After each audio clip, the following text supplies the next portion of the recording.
Morning, everyone, and welcome back to the Explicit Measures podcast with Tommy and Mike. Hello, everyone, and welcome back to the show. Tommy, how you doing?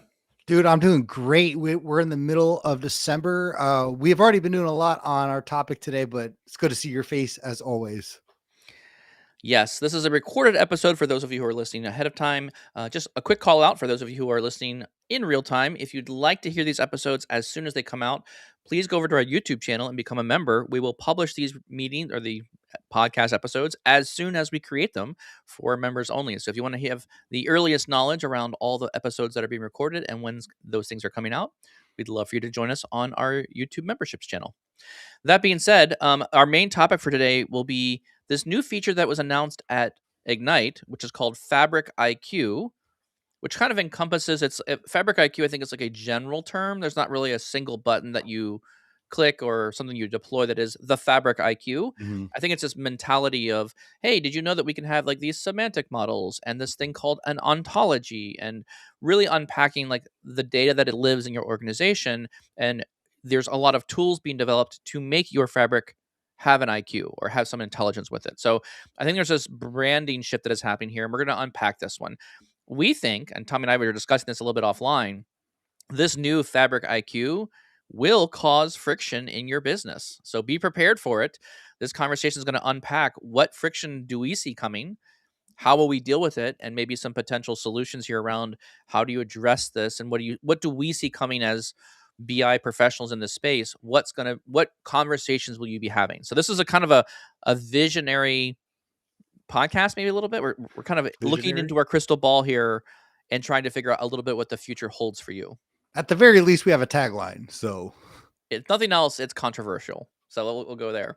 All right. That being said, Tommy, you've got a little bit of a beat from the street here. You want to have some I thoughts on do. something that you've been working with. I What do. are you So it's figuring out? it's a bit of a hot take with the MCPs, and it's going to be focused more around the MCP for semantic models. This is not including here my discussion here around the Fabric MCP, which is more admin, more everything in the service. Okay. So a lot of people are all gung ho, and a lot of people are also creating MCPs around Power BI too. One is a semantic model connected live to something open on your desktop. Sure. And it's great, but I would argue, Mike, that because of the developer role of what the PBIR format is, what they're doing with IDEs and Git, it makes a lot more sense. And I'm finding a lot more utility using IDE or even Claude Code with creating a Claude skill around Fabric and semantic models than creating MCP itself. So again, I'll kind of break that down. I can use VS Code. I can use Cursor. I can create instructions, which is kind of like the manual way to create an MCP. It's a very, in a sense, static way outside of an MCP. Mhm. But all the things I would want to do in a semantic model, and I've done this to create DAX measures, to obviously all the descriptions, and I've allowed that to look at the semantic model files to create DAX, to look at my relationships, to optimize. Yes, with MCPs, I can connect to Claude, Mike, and I can use the chat in Claude. It's really cool. Mm-hmm. But to me, Mike, I'm already doing all this stuff with PBIR. So I'm already kind of needing to know the way of the land working in an MCP or working in the files, the semantic model files. Like it's a lot of work right now. It's still a lot of work, more or less, to set up an MCP, especially connecting to anything that's a service. You can do it, but they're set up with VS Code with an IDE. All I have to do is write instructions and I can give it documentation, and I'm ready to roll, ready to run. And I've found a lot of utility where I don't have to have the MCP running at all times either. So let's for context for people who don't really understand MCPs, I'm going to unpack this a little bit so I understand what you're kind of referencing here, Yeah. Tommy. The MCP server is basically a little bit of software that runs on your machine, right? So Rui has just recently announced there's a Microsoft Power BI Fabric. I guess it's a Power BI MCP server. So it allows you to talk and communicate directly with Power BI desktop, and it says I'm able to communicate with the XML endpoint back and forth between a chatbot in some sort of IDE or some kind of chat system, whatever that may make sense, right? You have to be able to run the MPC server. The chatbot has to understand the commands the MPC server can do, and then you're communicating With the chatbot then uses MCP and then makes changes directly to the model, code changes, whatever those things are. So that's what MCP is doing. And tell me what you're saying is, look, if I don't use the MCP server, meaning I don't have to have VS Code up and running, I don't have to have all those that server Right. installed on my machine to make it work. You're saying, look, I could instead use Claude Code or VS Code, which again is a code editor, Hmm. using the same program, but instead of turning on the MCP server, you're providing additional instructions to just manipulate the files directly. So skip the whole Right. server side, just manipulate the file, Right. and then you're able to then make the measures or changes or things you want directly on top of the 100%. files, and then Right. desktop's picking them up and automatically adjusting Right. things. Yeah, No, 1,000%. And to that point too, why would you do that? Well, there's optimization. I'm using less tokens when I use an MCP. And then two, again, the setup. Like I can get started if we both did a race right now and you're going to start with the semantic model VS MCP, yep, and I was going to create a project in a sense in VS Code with instructions and skill, I'll be set up and running way before you are if we're starting from the ground. And I think that's a big deal to me where I can still accomplish semantic model. Again, I'm not talking notebooks and the fabric and everything in the fabric sure. service Yep. in that project, accomplish more or less just as much as the MCP can. I think I agree with you, Tommy. One thing I would just maybe note as I think about or unpacking this, right? The advantage of the MCP is that there's someone else smarter who's saying these are the skills, like again, than Yeah. me, right? Someone smarter than me that's saying, look, these are the skills that I think you would want to use or need. I'm going to give you those skills, and then you'll be able to utilize them. Like, hey, call down this report, call Right. down the semantic model. There is some information that's supplied there that me as the user, like I may know I want to make a measure, but I may not know exactly how Tyndall works and the definition of it or how to get that started. So, Mhm. I mean, I think in both regards, there's a little bit of knowledge required to Yeah. use either the MCP or, to your point, Tommy, you're still providing that knowledge, but it's just being handled inside the instructions Yeah. for the large language model to then go do what it needs to do. Right. I would I would agree. Like, I think I understand what your point is there. Like, yes, you're probably right. You get set up faster, but my counterpoint to this one would be like I need to understand enough about the instructions to be able to create them or find them or put them somewhere that I And could use the yeah, IDE instead of the MCP server. Does this that is a make good sense what I'm point. saying? Yeah, the only thing I would counteract is I can literally feed a documentation as a PDF or from the website of Tyndall and just say create DAX measures. In so many words, it would work. But to your point, I will give you Yes, the point that also too, I have to have the experience in VS Code and know how the project works too. correct. And I would, that's a difference compared to a but chatbot. where I'm gonna go, where I'm gonna agree with you here is if you're developing things in Power BI Desktop already, making measures, Right. making model changes, like you should already kind of understand or be able to build something in desktop and see what the PBIR format outputs or produces. Right. You're probably going to need to know about this stuff anyways. So if you are an actual developer, an avid developer, I don't think the jump between making instructions, to your point, Tommy, making Yeah. instructions and then using the MCP, I don't think there's a huge jump in the gaps there. And this is where I feel like AI right now is changing things so rapidly for us because 3 months ago, everything was about MCP servers. Mhm. Everything was trying to get an MCP everything everywhere.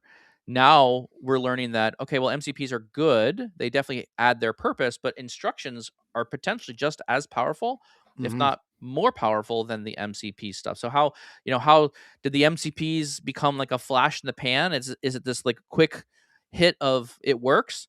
I will say again, this is something else, Tommy. I'm not sure if I understand where all this fits yet. And this is kind of me just unpacking the idea that Yeah. you're giving here is there's also something to say for like the MCPs can handle like authorization of the user. There's a little bit of extra like code bits there that I think makes this a bit easier as well. Not to say Yeah. you couldn't do this with Yeah. instructions either. Like that's potentially also very true too. You could probably Yeah. get there. But if I think about like the MCP server, let's not say we're using Power BI Desktop locally. Let's instead say we're going to be talking to um, an API in PowerBI.com, and I'm going to use an MPC server to talk to the APIs directly. There's how do you authenticate? Where does the instructions for that go? Right. Is that something that the MCP makes easier for us A versus ton. having to write instructions. So Right. there's like little edge cases here that I'm thinking through that are like, that's So that where it might like that I would agree shift with you you one way or the other. 100%. Anything service-based, MCPs really shine because Mm, then I can have a conversation say, "Hey, Claude, I'm trying to take a look at all the notebooks. Can you tell me how many notebooks I have and which ones have to deal with X, Y, and Z?" I don't have to do that search. I can have that conversation around it. yeah. Anything locally, I'm going to do instructions. Anything in the service, I would use an MCP at this point. So, Interesting. I think this is going to continue to shift. I think we're building on top of sand at this point, and the sand keeps shifting very quickly yeah. on us here. This is one area that I feel like in AI, I've just been feeling very behind because as soon as I learn something or try to get my head around running or building on top of something, already something new has come out Dude, and it's already the goalposts keep moving yeah. further and further into the Well, future. And the AIs are getting much more capable. Like every time I'm looking at another yeah. AI, I'm looking over here at ChatGPT. It's doing amazing things. Oh, look at this. Gemini shows up and is extremely efficient. Oh, look at this. Something from Grok just appeared and it's super efficient. I just saw a graph the other day. I don't know if I bookmarked it or not, but I was just looking at the number of tokens you can send, tokens and then efficiency based on those Mm. tokens by model. And so all the normal models are kind of following this normal trend. And there was one model that was incredibly efficient, but had a lot less token usage for whatever it was doing. So I don't know. I can't remember. I wish I could recall the graph. It's probably somewhere on Twitter at this point. Uh, but I don't know where that was. But I think the next. Remember how we talk a lot about this, Tommy, about build it, make it run, and then optimize it Right. phase two, right? I feel like we're starting to enter the stage of AIs to starting to be optimized. I don't know about that. I think we're getting we're seeing it's not going to be fully optimized. I think we're starting to Yeah. see like again to the point of the MCP, right? We can use MCPs. These are great things. They had a lot of functionality, Right. but at the expense of a lot more tokens. Well, now we're saying, well, maybe that's not the best way because we're optimizing on the wrong thing. We're optimizing on ease of use as opposed to Right. optimizing on spend and cost. So now, the price of those tokens, the price of using Right. MCPs has gone up because they're more expensive. And now we're saying, well, maybe there's a better way. Maybe we could just throw the stuff to your point in instructions, Mhm. bring down my cost, and get the same result. And it's funny though too, you mentioned like trying to keep up on things. My original method of like learning how to learn when I've been doing Power BI RSS feeds, follow the right people on the social medias was really great. I can save and feed that information. Yep. But with the introduction of especially in our world of AI now, I cannot tell you how many times I would like check my phone, and go, come on. Like a Yeah. new model came out, like Yeah. Claude just came out with Opus 4.5. And what does that mean? Should you use that? Yes. And we never had this many decisions to make at one time. Now, again, Yes. I'm still dealing with the individual. I would actually kind of agree with you. So funny you say about where we're heading. And I think if you work in an organization too, you probably heard someone say to you, we need AI. And you're probably your response, if you're a logical person, goes, for what? We can use AI for a lot of things. Where's your problem? And like, no, we just need AI. And we're still at that phase in the sense of I'm not sure talking if I actually agree with. about Yes. I mean, maybe, no, maybe, who maybe. 95% of organizations who are trying to adopt AI right now, according to Forrester, are failing. I don't disagree with that statement. What I think it's really limiting. How do I say this one? Ooh. I'm going to unpack another Yeah, thought yeah, yeah. here. There is so many startups and there's so many variety of ideas of happening right now. And I don't know. I was Yeah, around when the internet boom occurred, like in the 90s, but I wasn't like adamantly involved in the tech in the space to figure out like what was going on there. Like so the internet changed fundamentally how we do things and it has forever changed since how we've been working and building on things. I think AI is having a similar effect in the same way. It's this, but then now I'm a bit more aware of like what's happening in the space. I'm a bit right. more in tune with it. So to your point, Tommy, I agree with you. AI is probably not being adopted very well in the organizations, but I feel like there's too many different varieties of tools.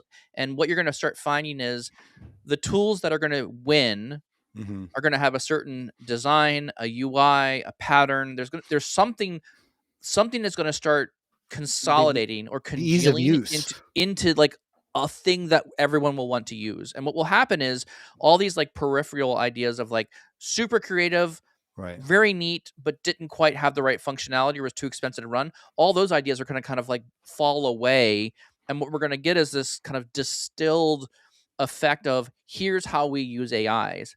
And Mhm. for me right now, I don't feel like Microsoft is building AI in a way that makes it easy for me to use it. I'm still really confused about like all the different AIs that Microsoft's producing and how to incorporate that into my standard workflows. Yeah. And I think I would agree, disagree a little. The biggest point is I think for the individual, AI is pretty advanced, but for an organization to adopt it, that's where the problems lie. Let's test your how old you are really with the internet, by the way. You got me curious. What was your AOL name? Ooh, AOL. I did have an Oh yeah. AOL Instant Messenger. I A- had AIM yeah. Instant AIM. Messenger. That's what I meant. That's what I meant. Yeah, AOL. I did You have an AOL Instant Messenger, and I don't remember what it was. I don't know, honestly, I don't remember. It's been so long ago, I don't even remember the name of it. What was your AOL Instant Messenger name? Mine was Fighting Vatican 24 because like the Oh, Fighting Irish, the yeah, college team, yeah. well, kind of thing, Vatican Catholic. So it made sense, kind of thing. Mm, So that mhm. was it. I think I had a Yankee one too, but I don't remember the whole. It probably had something to do with Derek Jeter. But Jeter Yankees, yeah, oh Jeter one. Yankee something. Yeah, yeah. Or Yankees for life, maybe something like that. Well, that one still So holds true. yeah, yeah. But That's I think hilarious. that was yeah, appropriate. Yeah. So I we're do old. know What we're I trying to say, definitely we're had old. a AOL Yeah, Instant Messenger, yeah, name or title. I just can't remember yeah. what it was. It escapes me at this point. And that was incredible when that came out. Like, wait, I can message everyone now? Yeah. What? Anywhere in the world? This Yeah, is crazy. yeah. Awesome. Well, that being said, I think that's enough for our kind of just information or your Mhm. beat from the street here. MCP versus IDEs. I think there's something there, Tommy. We'll have to kind of watch this space in Yeah, the future to see if this kind of continues to evolve. I think MCPs have a good place. I'm not sure if they're the most efficient way of using your models, and we'll see what the technology changes yeah. into. Um, all right, moving on to our main topic today. Let's talk about Fabric IQ. This is a blog announcement that was introducing Fabric IQ to the semantic foundation for the enterprise. So, this is the article from Microsoft. It'll be in the description of this video as well. So, if you want to go read the full article from Microsoft, it was published on November 19th and starts talking about the introduction of Fabric IQ, and really, the message here is going from unified data to unified intelligence. Intelligence is this language they're talking about here. One of the key notes they're talking about is this thing called ontology, which the Fabric IQ is this concept. Ontology is the program or the item in the workspace that you can actually use. That builds um, the concepts of your business, the Yeah. people, the processes, the systems, rules, and actions. All of that becomes part of the ontology piece. Let's pause there. What do you think, Tommy? We're probably gonna have to give a few definitions here of ontology, I think, for the next few months, just for Yes, people who are listening. agree. But this is something we've been actually kind of devoting December to, Mike. We've already talked about the idea of data governance and the age of Fabric IQ. We're talking about basically building up on ontology from either ground up or the bottom. But let's start again with probably the best way with a definition on what ontology is. And we're not going to use the philosophical one. We're going to use one actually generated in computer science and information science. And it's a formal, explicit specification of something that's a shared concept. So something that's formal, it's machine readable or structured, it's explicit, it's clearly defined based on the concepts and its constraints. It's agreed upon by a community or an organization, the definitions, the categorization, and it can be conceptualized, an abstract model of how something works in the real world. And this is where I'm really excited, Mike, as we dive into today's topic and we really talk about the friction. Is this came from a conversation you and I are having offline too. We're just talking about what's this going to affect? And you realize though too, and for me, the biggest point when I think about Fabric IQ is this cannot be created in a box.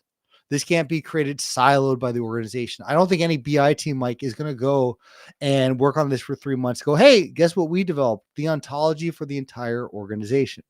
That's just not possible. And go ahead and try it. We'll see if it's actually going to get adopted by people, because we talked about the politics of an organization, the culture, the people, all these things. When you think about the definition we just said about what ontology is, and this is what Fabric IQ is built on, you are defining for the organization not just their terms around data, but their terms around, dare I say, everything. What is the process? What's a member? What are our categories? What are the sales regions? And a lot of these change rapidly. They are ever evolving. It's not necessarily like I've defined what water is, and that's not going to change. So there are some definitions that people hold on to, and there's a power struggle there. And there are other ones that are just very fluid. Northeast region used to include Connecticut, but now it's now in our New England. Like those things like that we are going to go into this idea.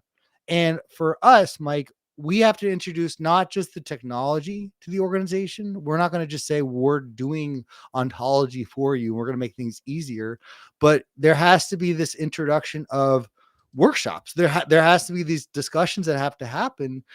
One, to get the buy-in of this is what we're going to do. And I think that's going to be a friction point. And then two, then if we do have buy-in, getting everyone to have a shared and agreed upon definitions of concepts and the constraints and what we work on. And then the third friction I see is ownership. So I want to, I like what you're saying here on these things, and I'm just kind of taking some notes here as I was talking about these ontologies. So let's talk about what Fabric IQ is kind of doing. I think really the Fabric IQ piece of this hangs on top of this concept of the ontology. Ontology is basically it's if I had to use an analogy or my mental model here, it feels like a graph database. These are things that Mhm. we're building. There are reports, there are semantic models, and the examples that they give in this documentation is a lot about like an airport, right? Yeah. This airport is, JFK, um, JFK Airport.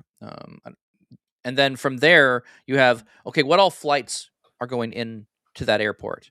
Okay, well, on a flight, there are people. What people are on that in that plane that are going to the airport? What pilots are in the plane? Where could those pilots be moved to a second plane? So there's the ontology. It basically is this idea of like a graph that shows relationships between different items that you have. So I think that's one of the key concepts here. Where I think this, going back to our main topic here, Tommy, I think this is what you're talking about, is where does the friction come into play? I think when we talk about simple things like an airline, and then we can easily align on airports, planes, Mhm. pilots. Like these are things that are very well known. I think most people have common definitions of those things, but there's other items that we're talking about here that aren't going to be as clearly defined, right? When we talk about the business logic of how do we compare sum of sales, what is a customer, how do we do advertising? There's a lot of terms and definitions of things that I think a particular business unit uses, but not necessarily all business units use.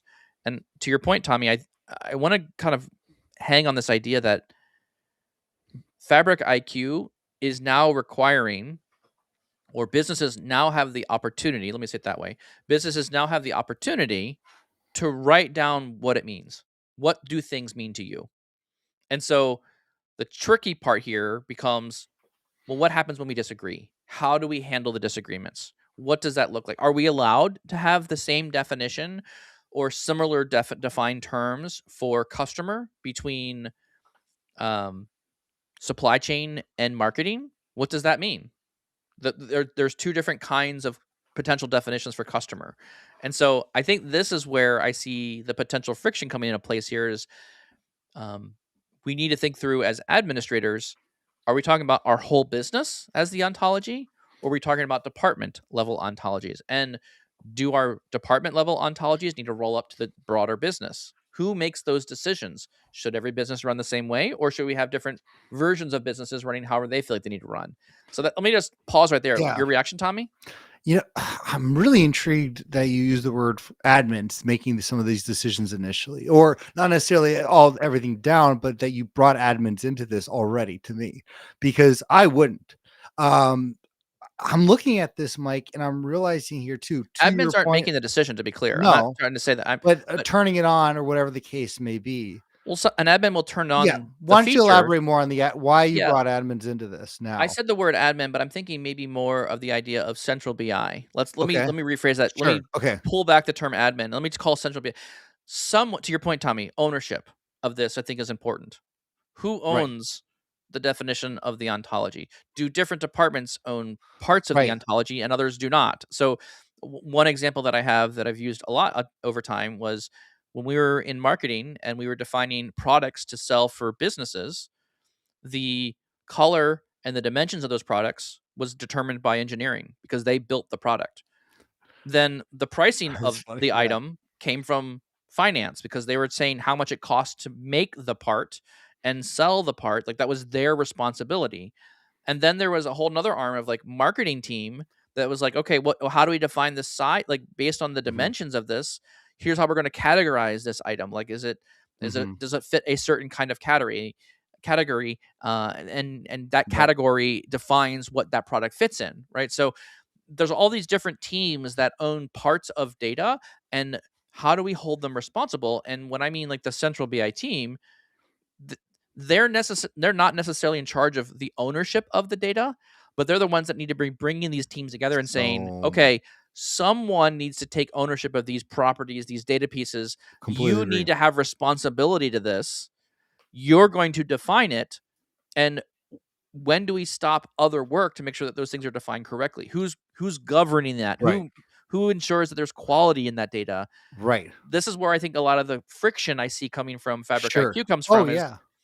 someone needs to define it and someone needs to own and manage it. What is that going to look like? I don't know yet. I agree with everything you said, but I'm gonna challenge you that I think you're already, to me, 3 steps ahead of where we need to be when we're talking about friction. Probably, possibly. Oh, absolutely. So here's the thing with to your point about the definitions, marketing needed to know what they need to do, Sure. engineering, etc. Yep. Well, they knew if we didn't do this properly, we're not getting better reporting or accurate reporting. But ontology in Fabric IQ is not for just better reporting, right? So Discoverability. It's finding things. it's gonna be for AI. It's Yeah, going to but be for AI. Yeah, and that's it's got to be not kind of so right. right, but it's not for, like, my Power BI reports. This doesn't have a great marginal enhancement to my Power BI reports. This is meant for getting we talk about more of the soft data too, but for optimizing AI. That's why Microsoft said too, this intelligent, we're calling Fabric a intelligence platform now. That's not by mistake. So for me, if I'm starting at the point, like the first level of friction, and the I will agree, we're definitely gonna have the friction around the definitions. Everything you said is 100% accurate. But the first one is, well, I foresee is, well, why are we going to do this? Right? Just because this is a new feature in Fabric, does this help our reporting? Especially Mike too, if the what is now known as the BI team is just saying this, we're gonna start this entire ground up, conceptual definitions across all the organizations.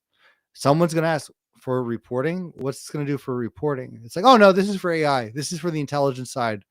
Hmm. People, that's to me the first level of friction is buy-in is going to be ridiculous here, and unfortunately too, the concept of what the BI team is not set up right now for this in terms of what organizations consider what BI does.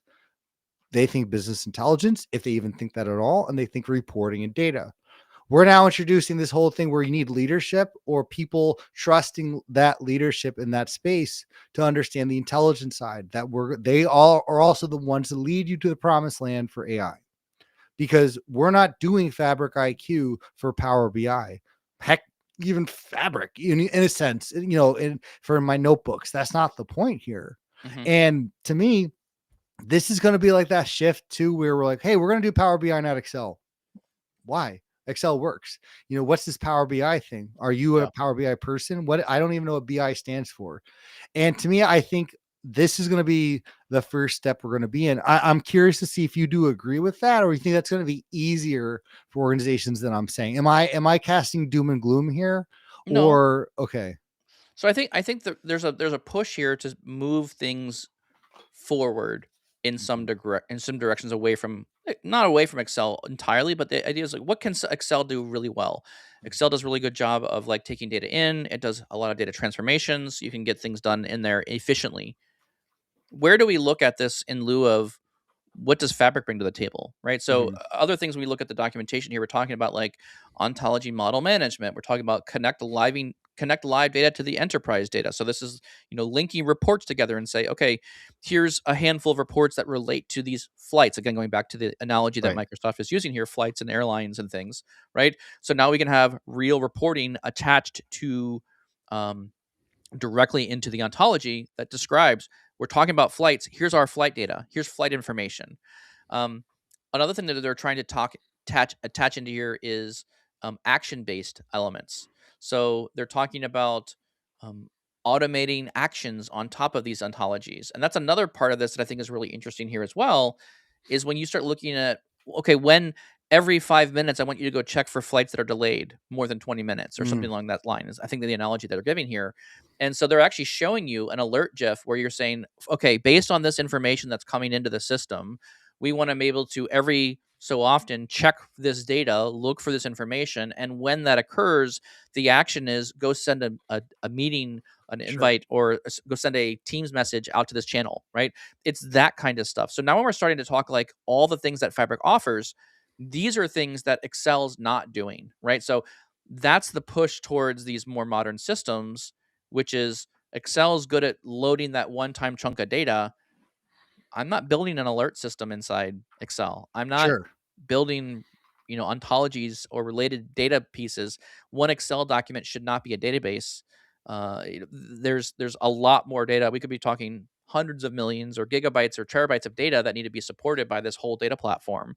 And us as users of the system, we need to be identifying, okay, when do we need to pay Ooh, attention? Right? And I think that's a yeah. part of this that is, um, instead of, to your point, Tommy, I don't know if businesses are saying, let's drop Excel and let's only go over to Fabric. I think more of the idea is, what is Fabric No, no. offering feature set Right. wise that we can use, leverage that Excel Right. or other, what we've been doing in the business Right. hasn't been able to leverage so far? How is this going to extend our capabilities? Right, and that's part of my argument was I'm talking 10 years ago, Mike, when we had Yes. to make everyone's mind shift to why Power BI was valuable, more valuable than Excel. Question off of that, you're making me think, Mike. My first thought is I feel like we're going to need here with Fabric IQ a different way rather than this being a project in a sense of just something we're going to start working on. It's an initiative for the organization. So to me, in order for this to work, I feel like we need a separate executive sponsor around the organization. It could be the same person as what's already happening in Fabric and Power BI, but there has to be someone in the C level, someone close to that to get this done correctly. Because to your point, you already said when we're in the weeds. Well, if someone has the same definition like sales, customer, order, project, who wins the definition? Right, so there's governance here, there's a lot of things once you get into the weeds. So I'm thinking of the build up here so we don't one we can actually start running with this.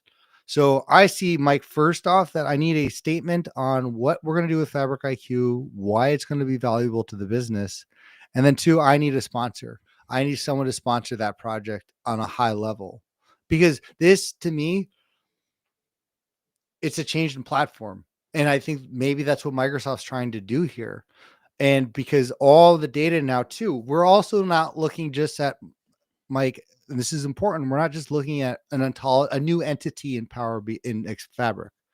We're talking too about everything we do around our data is built towards the intelligence of our organization. And this is a complete shift to reporting and dashboards and KPIs. So to me, this is really, how do we build our team up? We have to kind of rethink everything. Okay, so two reactions I have to your comments there. One is, I don't really want to get more executive sponsors in place here. I think it's just the one, because I Mhm. think as soon as you start having multiple executive sponsors, we start getting fighting in amongst executive sponsorship level. Like, what's really important? Who's doing the value here? So again, that's one kind of point. Yeah. I don't really agree. I think it's definitely, this is the responsibility of the executive sponsor to understand what this capability is. Right. Does it add value for us? I think there's multiple ways I'm looking at this ontology piece to start adding value to this, which is, as an organization, we can start writing down on paper Okay. what matters to us. Right. I think this is the first place that I'm kind of, this is probably done in other places. It might be in a bunch of Word documents, it might be on SharePoint. Someone's got the idea of what the business is doing. What this is doing, I think this is bridging a gap between like that mental model of how your business runs Mhm. and actual real data that supports all of this, that supports all these other data pieces that we're giving. So you think Right. about it, think about it this way. Um, our business is going to run on a series of like real-time data, incremental loading data, a lot of transactional systems, and then we have products we sell, things that we Right. do, services we offer. Like all these things are like how businesses run, right? True. Like going back to what Microsoft is really good at, Microsoft is really good at standing back and saying, let's just observe how businesses work and build products that serve those businesses at a holistic Mm. level. So when I look at this going, oh, this is interesting when we look at the whole business, I think what ontology is doing is it's saying, look, we have potentially silos of business, data, real time, batch loading, all these tables of information or semi Mhm. structured or unstructured data all exist somewhere. What's happening now is okay, now that we have all these things kind of in our environment, how do we start linking the things together? And I think to your point, Tommy, this is a preparation step for AI, right? The Mhm. AI can't read all of our tables. The AI can't understand how all the things relate to our business. So this is a way of the business stepping into this and saying, here are the reports that relate to flights. Here's the reports that relate to the airport services. Here's Mhm. the information that relates to pilots information. All those things can now be brought together. Previously they were disassociated, they were not connected, but now we're adding relationships in a way that computer can understand, and this is a stepping stone to giving AI more context around our business. If the lemon is worth the squeeze. And I think the biggest thing, I agree with what you're saying from the technology side, but to me, and we'll move off the buy-in side because I think we're doing well with that. But I'm just going to go back and say people are only going to be willing to dedicate that time and resources if they see the value on doing that. And unless you guys again, you could say Agree. top right, Agree and with you this is the there. big part here. All the stuff, yeah, absolutely, with the technology building these ontology models, but if you're just saying this is what we're doing now, and again, you're not just bringing in BI into it, it has to be everyone in the organization dedicated to this and the effort. Mhm. Well, again, those people have to see the value, the future value that I don't even think we know what it is. So I think we've touched on that quite a bit. Mike, I want to introduce to you, I think, three places for me I see friction being a very where the most tender parts of the organization are going to be around where we're going to see friction. And feel free to add or modify, but I think it's going to be the cultural side of an organization, the political side, and it's going to be the roles, the responsibility side. I'll start with when we're talking about the cultural side here. Well, we're talking about people's already current habitual ways of dealing with data and technology in the organization, whether they're doing intelligence or not. I either love my Power BI, I may be doing self service, and I have my definitions kind of already intact. We have our process, we have our teams, we have our skill, we have our already center of excellence. Now we have to change that. The political side, I mean, I part of this is better left less unsaid than said, but we all know what this is. People love owning the certain things. There's certain power to it. Their role. Don't go don't go over me. Marketing owns this, and you dare not step on marketing shoes in some organizations. But that's but to your point there, though, Tommy, around the political side. I mean, there is Yeah, some political headwinds I think you have to fight here as well. you have to be Cer- aware of. Certain departments are going to be more, this is our data. You don't touch it. We're going to own this part, right? We don't Mhm. share this out. I mean, yes, that makes total sense. But if we're talking about like this ontology or the scoping of the whole business piece of this, this is where I think the executive leadership has to step in, Has to. and that's where we're having like, okay, we need to bring these two teams together. And again, I'm thinking more of this to your point around culturally, right? Right. Departments kind of work in a vacuum. They do what they got to do to get their job done. They just deliver based on what their tasks are to them, right? Right. So the political side of things there becomes very uh, fiery, I guess, when Right. I'm trying to get things from you where I'm stepping on your toes, or I'm taking over something that you traditionally owned, or I'm defining things differently than you are because my reward is based on how I define it, and your reward is based on how you Right. define it. I mean, this is one of the key pieces I think is really relevant here is when you start talking about like bonuses for like sales teams and Yep. things. I mean, that is a very important process to That's how you keep define, people. and because that's how you pay your people, and so that's how you keep your talent. If you're going to have a good Right. reward system, you need to clearly define it, and you need to have everyone understand like what is the expectation. Because if I'm marching towards a goal, or I want a certain amount of bonuses or revenue or whatever those things are, everyone in the whole organization is going to align to that particular item. And I think this is where I start seeing, to your point, Tommy, that the political side where friction starts in place, becoming Yeah. in place here, is when two different teams have different visions of their goals or their objectives, right? One team may be Yeah. looking to reduce the amount of scrap, well, the other team is looking to increase customer satisfaction. Customer satisfaction. Well, if our process is not in control and we're producing more scrap, but we can get things out the door faster to make the customer happy, like now now we've got to figure out how to make those teams work together so that we're able to like satisfy both things. I can't tell you the number of times Oh, yeah. sales teams would promise all these wonderful things to the business to customers and then come back and say, okay, we promised all these things, and the internal engineering Mhm. or ops team or distribution teams are like, dude, you can't promise that. There's no way this is going to happen. Like that, you're making promises that you didn't talk to us about first. Right.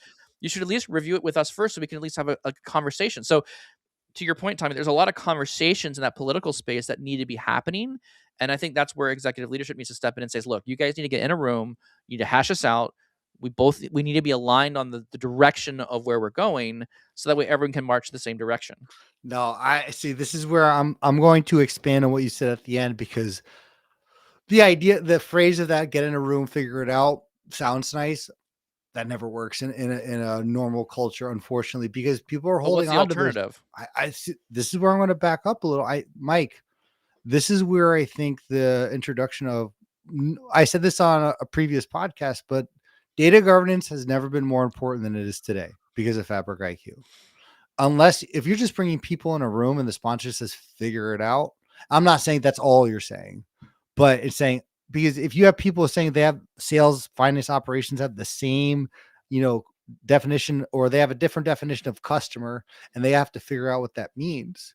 They're just going to figure out in a room. It can't just be the leaders of those rooms, because they're going to fight for their people. They're going to fight for their careers. They're going to fight for their property.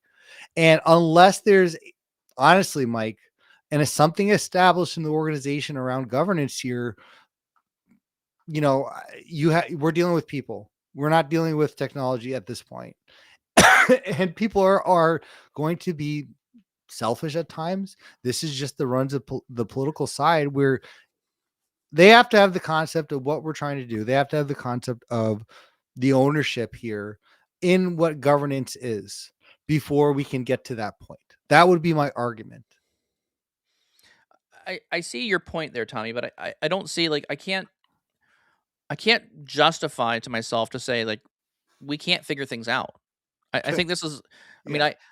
to say like there's political headwinds against defining what certain Mhm. terms or things are, like, I think at the end of the day, when we step back and look at the business at a broader perspective, like, is our activities contributing to the bottom line satisfaction of our customers and making us more money, right? That's the business objectives, right? Right. Businesses wouldn't be alive if they weren't making or increasing their revenue or being able to sell a product that people like and use. So without that, right? If we take that away, you're right. We're just going to have infighting against data governance, who owns what, who doesn't own what, and so I agree, but at some point you're going to have to come to alignment. Now, it may Oh, not of be like a course. single conversation and putting in one room and just say figure it out. I mean, it's going to have to be multiple conversations. It's going to have to be, putting responsibility on different teams, and also, and to this point as well, when we're talking master data quality, that's something that has to be defined centrally by someone, and other teams have to admit that we're going to absorb and just use this. This is what we're going to do. I mean,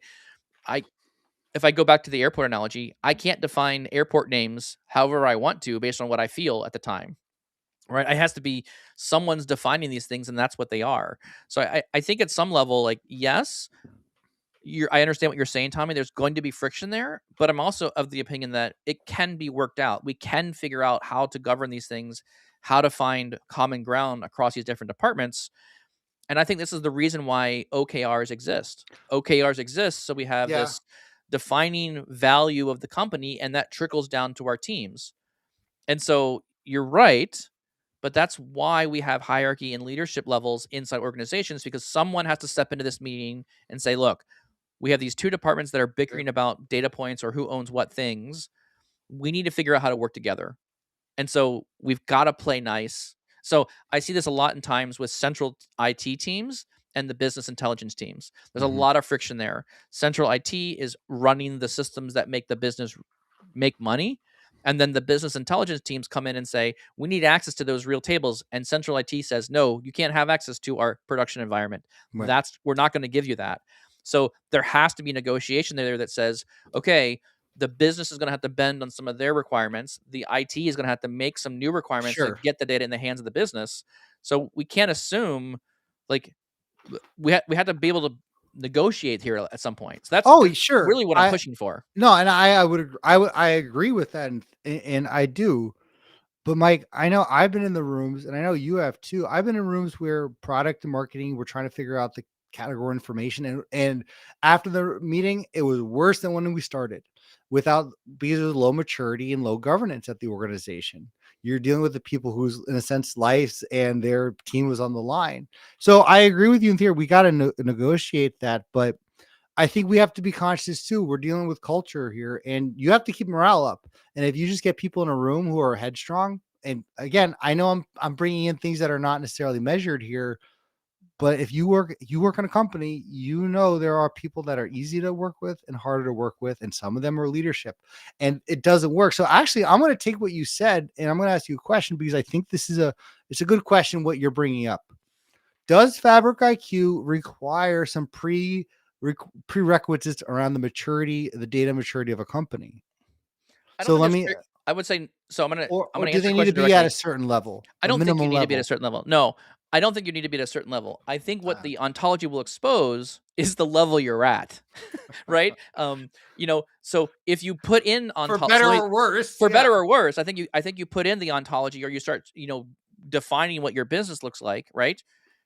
If you show up to this and there's no fighting, you have a pretty healthy culture I don't like around this at all. defining what things mean, what stuff. And again, I'm going back to this idea of like there's already a mental model of how your business works. Let's take like I was working with a company in the past years, Uline. You know Uline. Have you Mhm. heard of the business Uline? It's like it's like the Amazon for office materials, Okay, like okay. paper, printer stuff, ink. You need a trash bin. You need Need to like take a look at that. Yeah. desks or So, things. Anything that you need to buy, you could go to Uline. There's a catalog that shows up, and there's a whole bunch of things there, right? So, you know, if I think about their business, right, we can clearly say we have warehouses, we have items in the warehouse. We can all agree upon those things. Like you can have a healthy culture around identifying what those pieces are. But if we really are, if we're going to negotiate and debate around who's the customer, who's not the customer, if there's a lot of infighting around what Uline does as a business, then we don't have a healthy culture in the business that can understand what we're trying to mhm. accomplish. And so, if we think about like a business, a shipping business or a distribution business in that way, I think the this is where I think why the topic is the way we are today, right? Mhm. Fabric IQ will expose to you your business how mature you are in defining what makes your business run, what makes your business valuable. And I think if you have a lot of infighting about these definitions, then that just tells me there's not enough culture around really aligning and getting on the same page on things.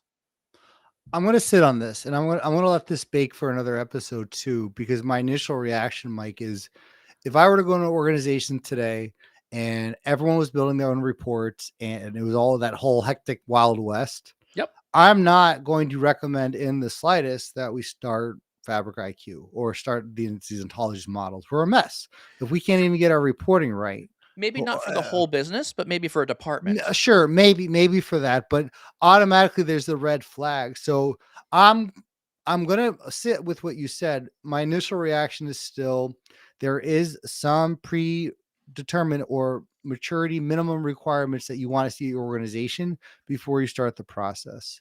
And I think we've hit a lot of the friction, Mike. But Mike, people like to say that we're doom and gloom, that we're all very concerned and negative. But I think if you have any more things, I think it would be good too to talk about what do you think we can do to avoid or minimize the friction. Even though, and Mm. this is all being said, this is Yeah, all I new to agree with that all of too. us. Yeah. All right, so there's no magic recipe here, but I think it would be good too to talk about we're already identifying or really trying to bring to light where you're probably going to experience this. But I think, yeah, I think it would be healthy if we kind of went through what are some of the things that, based on our own experience introducing technology and information, where we can minimize or kind of alleviate that?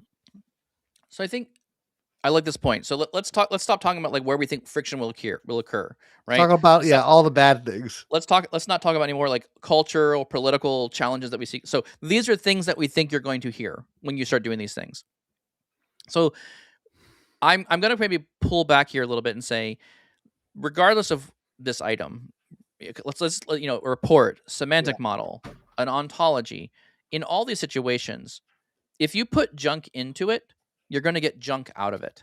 So I'm going to go back to semantic models because that's what we know. We've been building these for years. If we have a semantic model and we put bad data or non-consistent or inconsistent data into the semantic model, the reporting that comes out of it is going to be okay at best. I have a lot of relationships between tables that have a lot of nulls between them. Well, then whenever I aggregate something across a dimension to a fact table, I get a whole bunch of blank values. Well, that doesn't really tell me anything about the data. There's not a lot of value being added there. We're missing things. So, what happens in those situations? Well, you go back up to the upstream tables, you go figure out what was wrong with them. Does this value make sense? Should it have this many nulls in it? Or are we missing something? Do we need to fix something in our process to enrich that data so that reporting becomes valuable? So, this whole concept of junk in will produce a junk out result. The AI is not going to get better at your organization if you put a bunch of junk relationships and junk data into the ontology. It won't actually be able to find the relationships you need, and you're going to find minimal to no use or value from the agents you're attaching to this. So I think at the end of the day here, like, you know, um, you need to find an appropriate use case, and this could be like experiment inside a department, Mhm. experiment inside a business unit. I don't think you have to go let me just say it this way. When I read this article, the article seems to feel like we're talking like the entire organization must jump into this ontology thing. Like Fabric IQ is for like the whole business. I get that. But even in the marketing department, you can align on some things that are happening in there and provide some wins and some successes. And how do you use this tool to help you provide discoverability? And this is a very unknown space, I think, for BI Yeah. developers in general, Tommy. And so I think a lot of this is just we need to find appropriate use cases where to apply this. And then the community at large needs to say, here, I've used this tool. Here's how we're finding some value. And that's one of the reasons why in this article, you see like there's multiple callouts here from customers. NMAX Power is excited to leverage Fabric ontology to unify transmissions and distribution of grid data, and there's a video for it, right? So even inside Microsoft's examples here, um, they are very clearly calling out customer wins and how they're trying to leverage ontology to help them manage and organize their business better. So I think that's where this is going, right? I think this is a stepping stone into getting a better handle on what your business is doing, what data you have across your organization, and becoming more structured with that load and ingestion of data. I love that. I absolutely love that. And I think it's that important aspect here, Mike, of like, what are we trying to do? And to me, that's where I'm looking at this, where let's take a step back. I think everyone does, because why are we doing Fabric IQ? To just do it so we have ontology models and we're not even does everyone remember who's listening what the definition of ontology is? Can they who's listening to the Yes. podcast?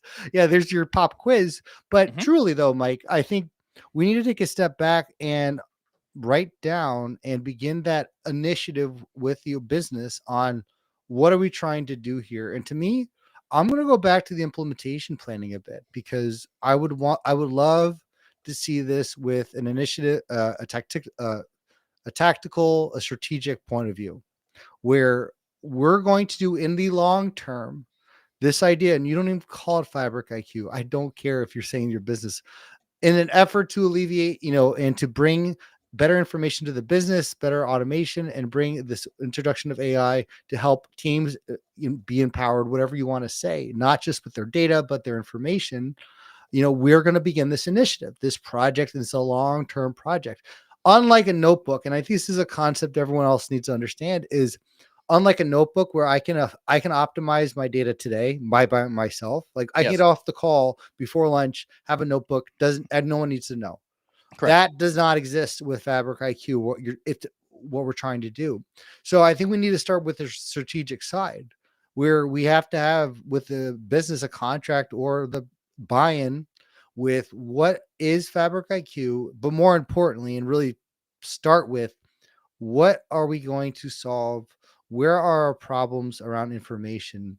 And yeah, I think part of that is like the beta, so to speak. Like we're going to start introducing some new things to everyone, but in order to get there, this is a long-term project to me, Mike. I again, it fails me to figure out how long a company could implement this today.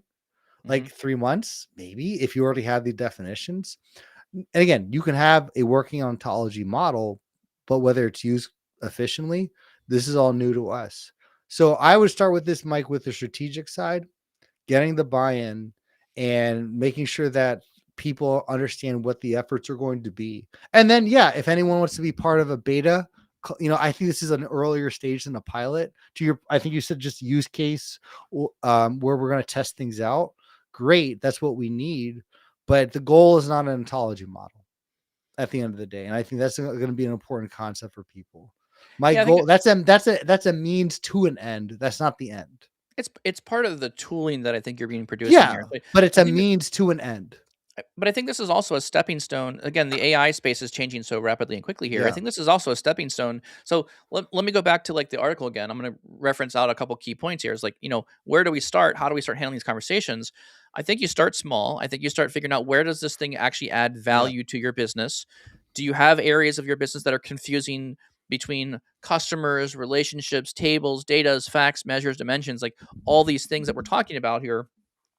There is also, to some degree here, they have this idea of reuse your semantic model investments. So some of the I key features here are new. We You don't need to generate your ontology from scratch. Use an existing Power BI model to build the ontology. I So have that for another episode. yeah, well, I'm just saying. So you're already. So let me say it this way: you're already building ontologies. They already exist, but they're being represented to you as a semantic model. That's already defining relationships between customers, facts, calculations, metrics. These things are already occurring inside your organization, whether you like it or not. You're already doing it. Someone's organizing information that can be used. That's what we're doing here. Fair All statement. the all the ontology is doing is tapping into maybe a broader scale. And this is one of the things that we talked about in a prior episode, Tommy, which was we have this idea of let's say you have some organizations have lots of these, hundreds or if not thousands of Yeah. semantic models across the organization. Do we have any single place where we can look at to say, where are all the data tables coming from? Mhm. Like when we're pulling customer data, how many sources of data are required to get to customer? What does that look like? Yeah. And so this is the concept of you go back to like standard data warehousing techniques. This is what we're doing. We're going back and saying, here's all this data that exists for the organization for us to make smart decisions. We need to pile it or pull it into the same space. We need to figure out where it's coming from and have definitions for it. And so all this is doing, again, my main point here is the ontology is just accelerating the need for us to have discussions around what makes our business tick. Because in order for us to get it out of our mental heads into something that an AI can use, Yeah. now we can have an alignment between what the AI understands and what we know. And then we can start saying, okay, I can then talk to it in it with the same understanding that I have. That's what this is doing, I think. I think in that one statement alone, you have 3 more episodes for us, so thank you for that. This is Well, good. No, this is really good, and I really do, if you're listening, please go to our mailbag because I've probably said this before, so I apologize, but I feel I've never been more interested in what people think about this tool, if they're excited, what their yeah, questions are, than this new feature. I think at least in the last 5 years, like even when Fabric came out, I think I was dealing with my own questions, but I really want to know what people are talking about here, what the water cooler conversations are with Fabric IQ. So I want to hear from everyone else because we have a ton of questions already. And I think that's why, Mike, this is why I'm so curious what other people are thinking, is because you and I are looking at this too, and it's a new horizon. We found the new land. It's like finding America kind of thing, where it's like, okay, I don't know what that mountain is. We're going to call it this. Why should we go that way? Nope, there's a bear trap or whatever it is. And so it's really new to us too. It's new for everyone. So Yeah. I'm curious for how other organizations are going to kind of tackle this or approach this. But I dude, also I think love this. I think this idea of like the ontology piece to me. So when I look at this concept, right, Mhm, this is an opportunity for business to take leadership in what data you're bringing in and mhm, having real conversations across multiple 100%. teams to define what makes your business tick. And so I really do think that this kind of feature is very useful. And we already have lots of semantic models. We have lots of really good information and knowledge appearing inside PowerBI.com and even Fabric. This is just a way for us to start reorganizing the information in a way that we can easily understand this one. I also think this is a really good example for when you bring on new employees or if you grow the team. Like, here's how our business operates. These are the key things that we care about. Yeah. Here's how our OKRs and what makes us money trickles into the data and the decisions that we're making. I think a lot. I mean, I kind of BI love is that. just, Kind of and love so that. Yeah. I mean, if we step back and just say, look, data warehousing, business intelligence. At the end of the day, take away all the fancy terms. It's decision making. All we're doing is this is data for decision making. If we distill it down to the most fundamental thing, and then what we're looking at here, I think, for ontology is this is an example of us being able to organize information that helps us make decisions. And so this is the kind of evolution that we're going through right now, which is no longer do I feel like I need to build everything inside the Excel sheet. The capabilities of Power BI and Fabric, we're getting so many new rich tools in our hands at our Yeah. disposal that we can now think about what we do to make decisions differently now. This I this is love it. changing how we make decisions. Dude, it's great. Mike, I can't wait to talk about this more. And by the way, remind me for future episodes for me to slouch in my chair. I feel like I'm much more calmer that way. And I think more rather than sitting up like this, when I'm slouching back, I'm listening to you. I feel like I'm just jamming with good ideas Why do here. you think I lean back Okay. in my chair every single episode? I've told you. I know I'm looking a little I'm always shorter. lounging back in my But chair. I feel I'm like, oh, that's a good topic. Oh yeah, that's a session kind of thing. I'm like, in the middle of me talking, I'm thinking that's great. So this is I good. think No, that I but I think yeah, this is the stuff that the community I think needs to grapple with, it has to talk about. understand, and unpack. I think this Yeah, is where we're at right now. I think this is the place where we're doing it's good stuff. I like where this feature is coming from. I really do hope that the community and the usage that Microsoft needs comes out of this ontology thing. Because one of the things I would be very disappointed about is metric if sets. Microsoft gets close to the hitting the mark, but not all the way. And to your point, Tommy, right? We don't want this one to go by the way of metric sets. So I'm excited about the feature. I like the idea of what it's doing. I do think the fact that it has a heavy tie-in with AI and Mhm. agentic things, I think that's going to give it some lasting power because Microsoft right now is heavily pushing everything agentic or AI based or adding AI into your workflows, whatever that may be. And so I'm my mental model of like where AI can be used effectively is just every day it's changing. We're seeing new things come out all the Yeah. time. And so I think the speed of development of AI into applications is just accelerating. And I think it's going to be hard for Microsoft to just keep up with the rate at which they need to continue incorporating AI into things. And so some things are going to get right. Yeah. Some things they're going to dial it in. It's going to be exactly spot on. Other aspects are going to be way too difficult and they're going to miss the mark. And Yeah. so I think it's going to be important for them to add or glob onto the things that work well and accelerate those as best they can. But for things that aren't working well, they're going to need to like sunset them quickly As to long as move we're on to along stuff. for the ride. So I this think is so. great. Yeah. Awesome. Well, that being said, thank you very much for listening to the podcast. We hope you've enjoyed this conversation around Fabric IQ, how it relates to your business, and just being open to having more candid conversations across your business teams, talking about what is important to your business and how you make decisions. I think this is really what this boils down to. Hopefully, this added some value for some things to think about in your organization as well. And that being said, Tommy, where else can you find the podcast? You can find us on Apple, Spotify, or wherever you get your podcasts. Make sure to subscribe and leave a rating. It helps us out a ton. And do you have any questions on our episode today or in general, our topic that you want us to talk about in a future episode? Head over to powerbi.tips/podcast. Leave your name and a great question. And finally, join us live every Tuesday and Thursday, 7:30 a.m. Central on all of Power BI Tips social media channels. Thank you all so much, and we'll see you next time.